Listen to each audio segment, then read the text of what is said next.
আলুর পরোটা সবগুলোই বানানো হয়ে গেছে। কত সুন্দর, একদম অসুবিধা নেই, গোটা গোটাই হয়েছে, ভেঙে যায়নি।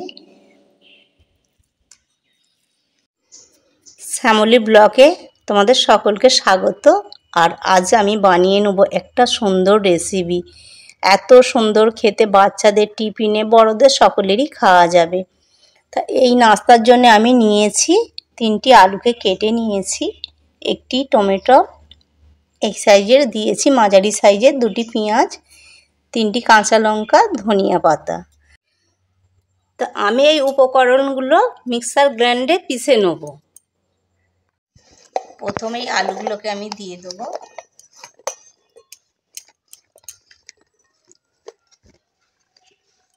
এত সুস্বাদু খেতে, বাচ্চাদের খুব ভালো লাগবে।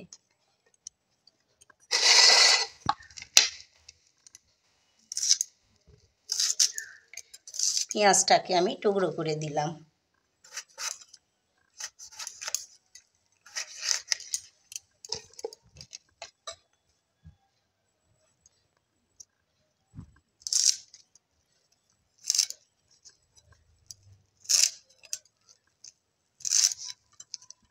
যে বাচ্চারা খেতে চায় না তারাও কিন্তু চাইবে। আমি লঙ্কাটা বেশি দেবো না, 3টি লঙ্কা দেবো।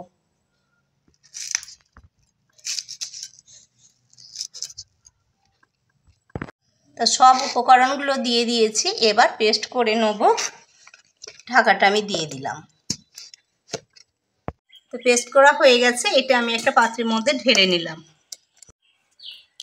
স্বাদ মতো লবণ দিয়ে দিলাম। ধনিয়া পাউডার 1/2 চামচ দিয়ে দিলাম। জিরা গুঁড়ো 1 বাটি আটা দিয়ে দিলাম।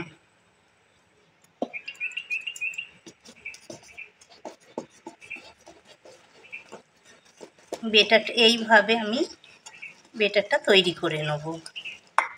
জল দিতে হবে।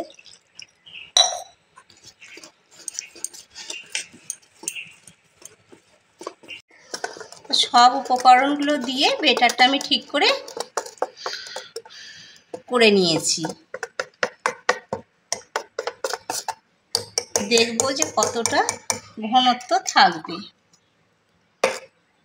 এইভাবে ঠিক বেটারের ঘনটা এইভাবেই থাকবে।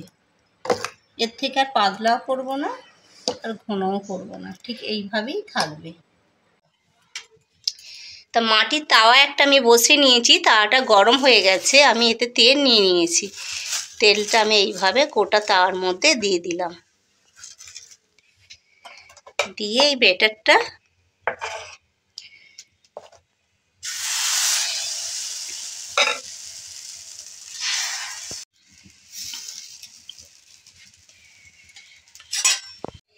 আমি এখানে ঘি নিয়ে নিয়েছি। তা ঘি আমি এই সাইড দিয়ে দেবো।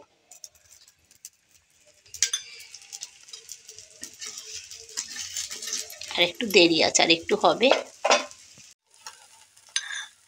এইভাবে পুরো বেটারটাকে আমি ভেজে নেব। মাঝখানে ঘি দিয়ে চেটে চেটে ভেজে নেব।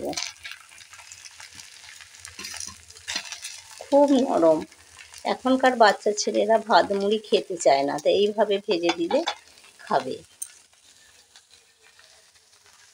খুব নরম। উল্টোতে হয়ে গেছে, আমি এইভাবে উল্টে নেব। আর ঘি দিয়ে দেবো। ঘি আমি এপিট ওপিট করে ঘিটা ছড়িয়ে দেবো, তাতে খেতেও ভালো হবে।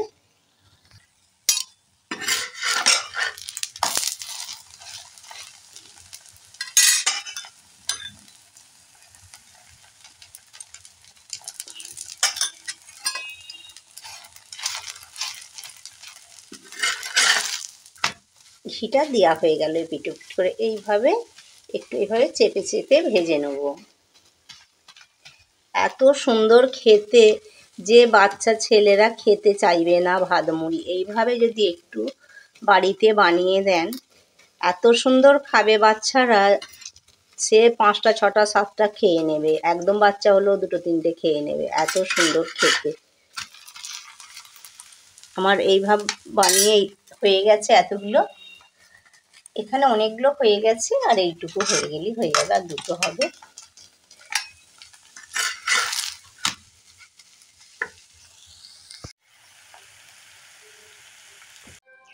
আলুর পরোটা সবগুলোই বানানো হয়ে গেছে। কত সুন্দর, একদম কোনো একদম অসুবিধা নেই, গোটা গোটাই হয়েছে, ভেঙে যায়নি।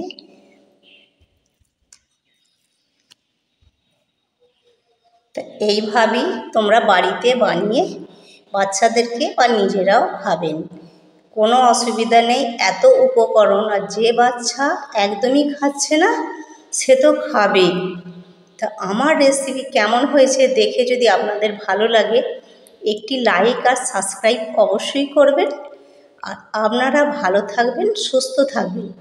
আর রেসিপিটা কেমন হয়েছে খেয়ে কমেন্ট বক্সে লিখে দেবেন।